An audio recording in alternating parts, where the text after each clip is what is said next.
Welcome to another episode of the Crypto Exchange, a Trout and Pepper Lock podcast focusing on the world of digital assets. I'm Ethan Ostroff, the host of the podcast and partner at Trout and Pepper Lock. Before we jump into today's episode, let me remind you to visit and subscribe to our blogs, consumerfinancialserviceslawmonitor.com and troutmanfinancialservices.com. And don't forget to check out our other podcasts on troutman.com/podcast. Today, I'm joined by my colleagues, James Kim and Chris Willis. We're going to be discussing how the CFPB, the FTC, and state consumer protection regulators are expected to approach digital assets in light of the recent change in administration in Washington. We're going to take a brief look back at some of the last actions and statements by the CFPB and the FTC under the Biden administration, explore what we might expect to see from these regulators under the new administration, and talk a little bit about the proactive role that state regulators are expected to play in filling any regulatory gaps. James and Chris, thanks so much for joining me today. It's great to be here. Thanks for having us on. So, I thought we might just start by talking specifically about the CFPB and what was going on at the CFPB towards the end of 2024 and into 2025 before the new change in administration. I know we got the CFPB rule on digital wallets and payment apps in November. It, I think, pleasantly surprised a lot of people in the digital asset industry in that it did not cover digital assets under the definition of funds and excluded digital asset transactions from the rule, opting not to include them in the definition of consumer payment transaction. But James, maybe you could talk a little bit about the backdrop of what led up to that. Sure. Thanks, Ethan. Obviously, with the election and the new administration, and now with the acting director in charge of the CFPB, Russell Vogt, as well as an appointed permanent director, Mr. McKernan, things are very different.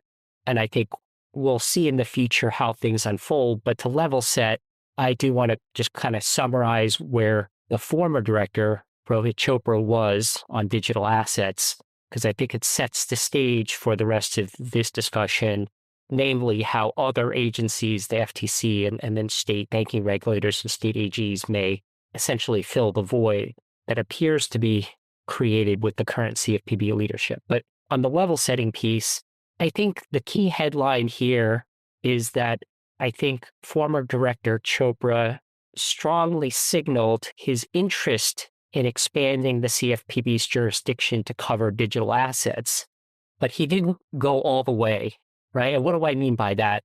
First, let's talk about the digital payments larger participant rule. When the proposed rule was issued, it expressly discussed digital assets as a fund under the Consumer Financial Protection Act, which is Title 10 of Dodd-Frank. So covered payment transactions, which would count toward the threshold for being a larger participant under the proposed rule, would cover digital asset transactions. But as you noted, Ethan, we were, I think, happy to see in the final rule that digital assets were dropped. So in other words, the final rule is silent and does not include digital assets as funds for purposes of the final larger participant rule. The preamble in the final rule doesn't say much about it. It just says something to the effect of, the Bureau is taking more time to kind of consider the issue. It doesn't indicate that the agency at that time was taking a position. So that's the final rule, and we'll see whether or not the final rule survives. It's currently being challenged in federal court through TechNet, one of the trade associations. And also, we'll see if new leadership at the CFPB rescinds or otherwise amends the rule, which would require a full Administrative Procedures Act process. The but is in January of this year, so we're talking in the final weeks of the Chopra regime at the CFPB, the Bureau issued a proposed interpretive rule that would kind of expand the definition of funds under both Dodd-Frank and the Electronic Fund Transfer Act to cover a variety of payment mechanisms, including digital assets, right? So we're talking about a pretty broad swath of assets and products that might be considered funds, credit card rewards, payment mechanisms or value in video games, but also digital assets. I think it's worth noting that because it strongly signals that Chopra wanted to proceed in some way, shape, or form with expanding CFPB jurisdiction to include digital assets. But I think the key point for the audience is that is both a proposed rule and it's a proposed interpretive rule. So it's neither final nor binding in any way, right? Especially in the post-Chevron rule, you question how much any interpretive guidance from an agency, how much value it has on statutory construction, i.e. whether or not digital assets are included in funds in either Dodd-Frank or the Electronic Fund Transfer Act. Because it's not a final rule, it's not in effect, and because it's merely an interpretive rule, I think the new leadership at the CFPB can simply revoke it or rescind it without any sort of formal APA process, or they can just let it die on the vine and basically not enforce it, not do anything with it. I find that latter unlikely. I think there's a long list of things that might be undone, and this will probably be somewhere on the list. It may not be one of the first things, but I would imagine in the next 12 months or so, it would be among the things that are rescinded or revoked.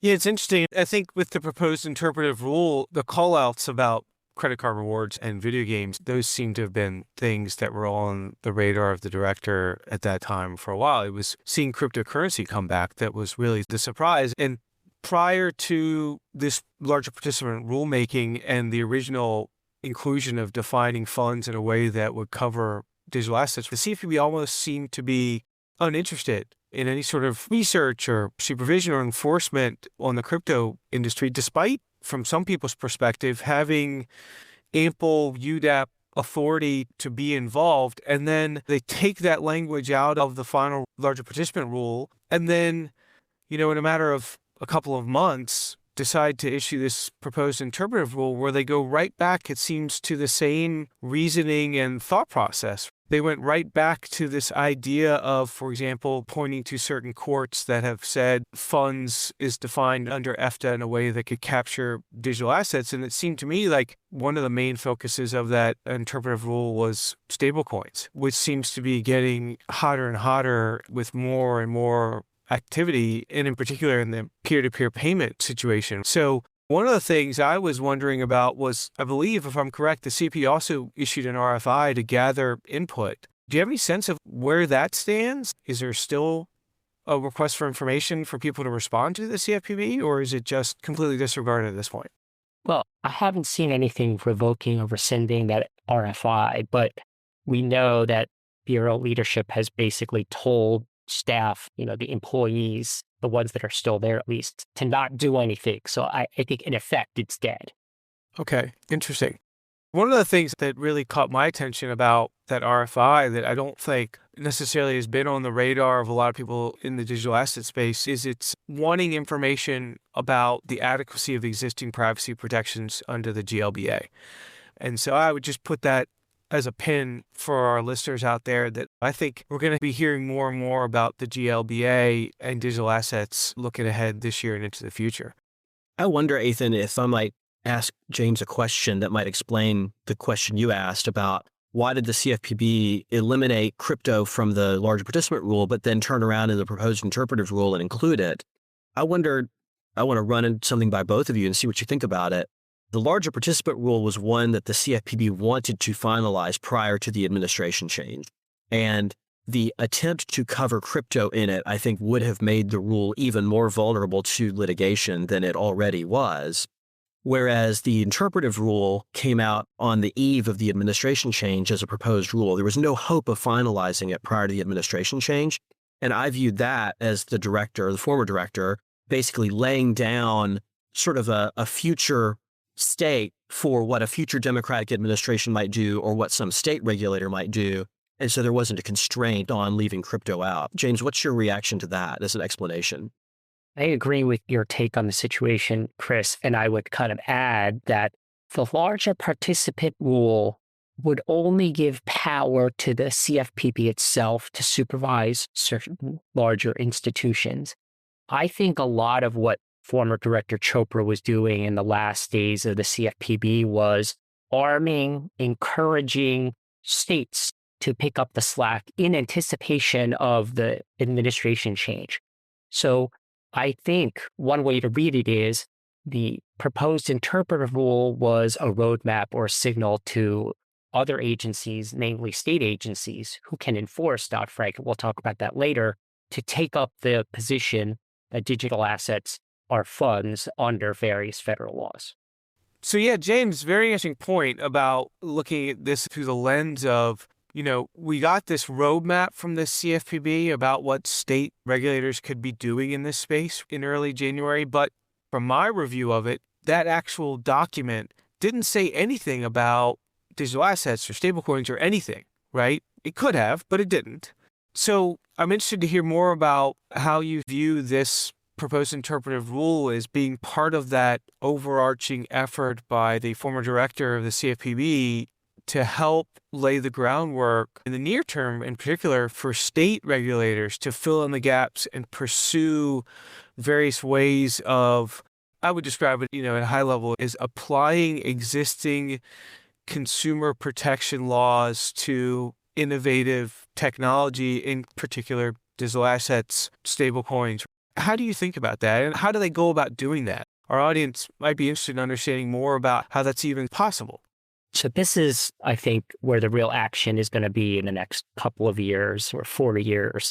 I'd say number one, I think former Director Chopra publicly, explicitly went out of his way to encourage states to kind of work with the Bureau, but I think implicitly, fill the void once there's a new administration.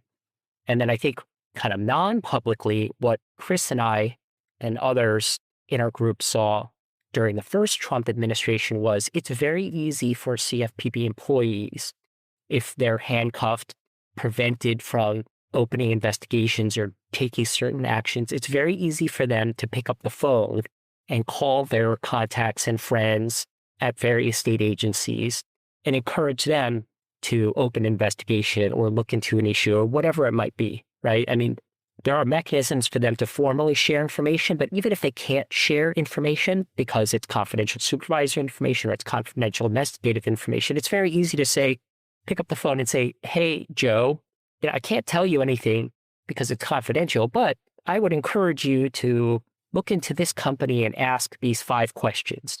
So we saw that last time, and I would expect the same to occur this time. But if we were to get to the legal portion of it, I'd say that for state banking regulators and also federal prudential regulators, OCC, the Fed, FDIC, they have the power to enforce or supervise for compliance with laws that are not necessarily their laws. So in other words, the federal banking regulators, OCC, FDIC, the Fed, they have the power to check for compliance with any law for their supervised institutions. And I think similarly, I don't know about every state, but many or most states have a similar kind of legal mechanism where the state banking regulator or the state financial regulator vis-a-vis chartered banks or licensed entities can check for and enforce violations of any law, even if it's not their state law. So in other words, if you violate TILA or EFTA or Dodd-Frank,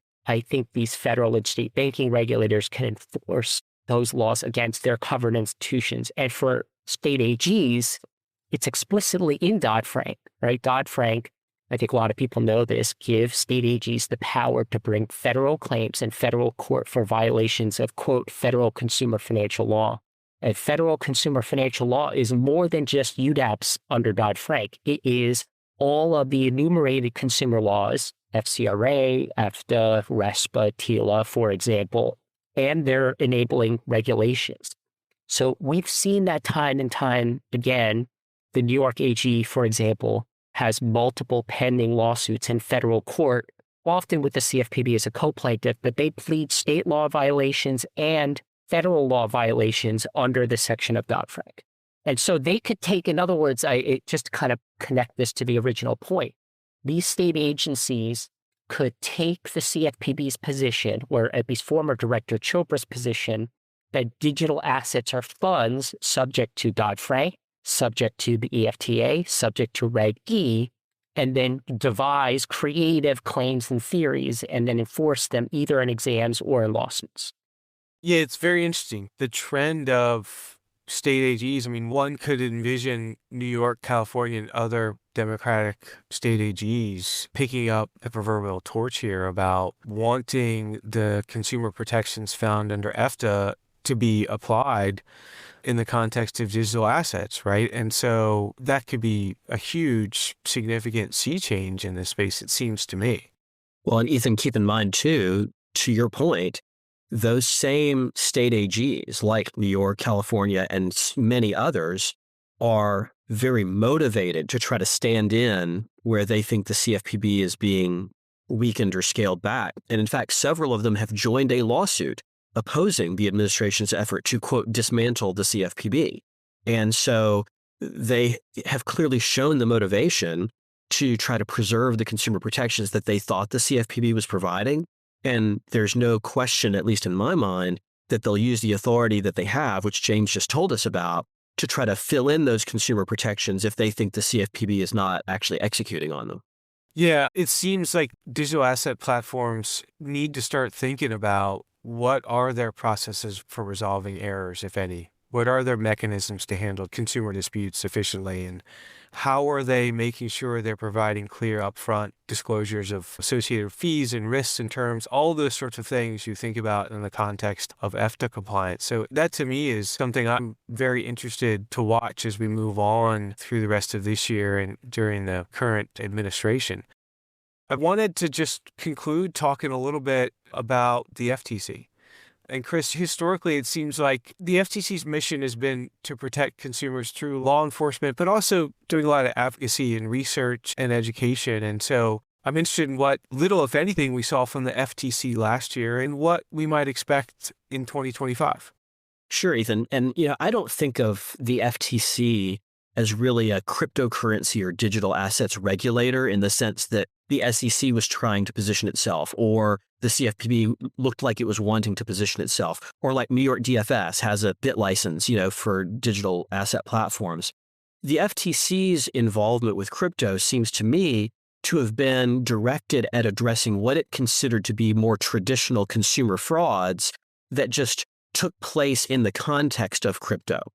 And so you see that the FTC has put out a lot of education and advocacy warning consumers to beware of scammers who use crypto as a way to defraud the consumers, either by demanding payment for illusory goods or services in cryptocurrency so that once it's in the bad guy's hands, there's no getting it back. Or the FTC had filed a lawsuit actually in 2023 against a cryptocurrency platform and then settled that case against the platform for basically making alleged misrepresentations about the safety of the assets on the platform, the returns that people would get, et cetera. So those cases can occur with any kind of currency, with real hard, fiat currency versus cryptocurrency. There are sort of the traditional frauds and scams that the FTC has always pursued, and they happened to also pursue them in the context of crypto. That's something that doesn't require any stretch to any statutory interpretation.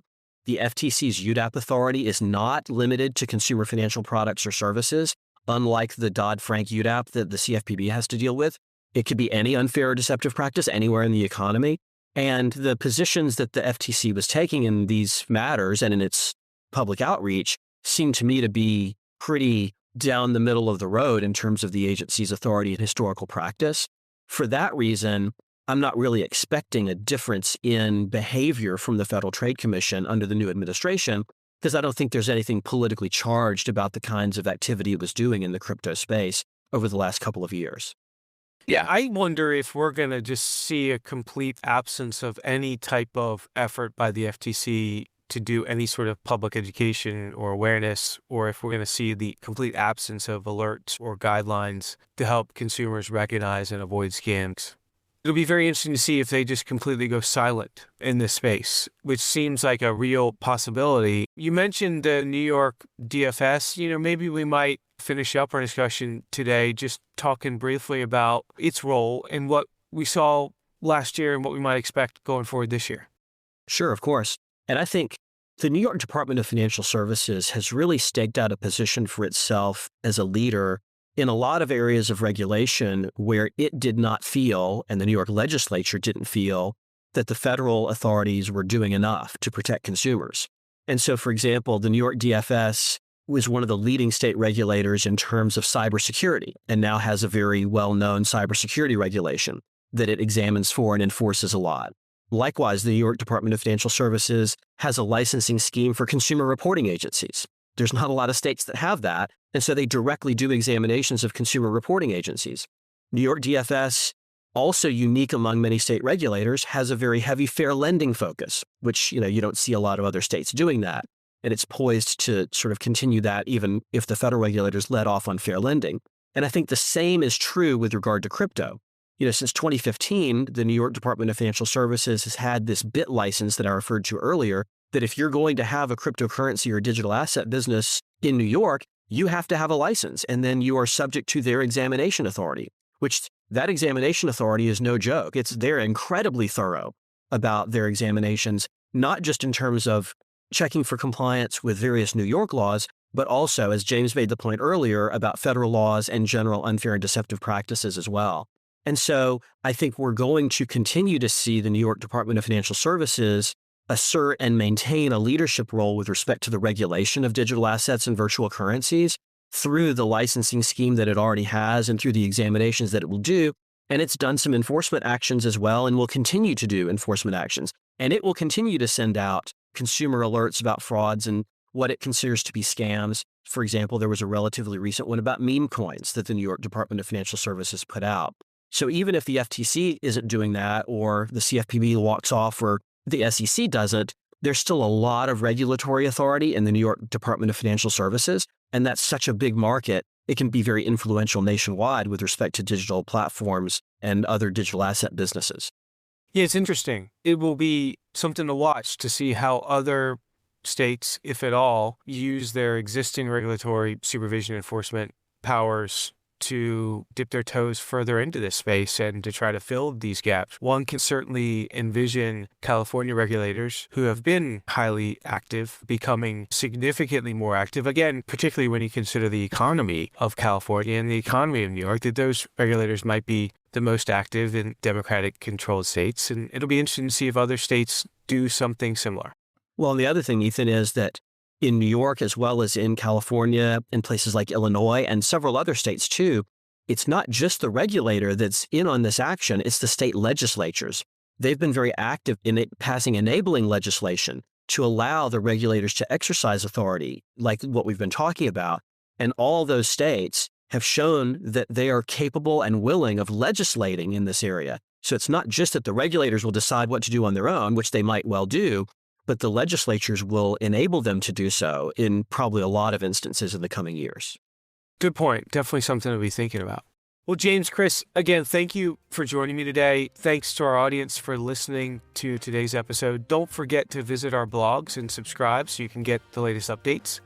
And please also make sure to subscribe to this podcast via Apple Podcast, Google Play, Stitcher, or whatever platform you use. And we look forward to our next episode. Thanks. Copyright Troutman Pepperlock, LLP. These recorded materials are designed for educational purposes only. This podcast is not legal advice and does not create an attorney-client relationship. The views and opinions expressed in this podcast are solely those of the individual participants. Troutman does not make any representations or warranties, expressed or implied, regarding the contents of this podcast. Information on previous case results does not guarantee a similar future result. Users of this podcast may save and use the podcast only for personal or other non-commercial educational purposes. No other use, including without limitation, reproduction, retransmission, or editing of this podcast may be made without the prior written permission of Troutman Pepperlock. If you have any questions, please contact us at troutman.com.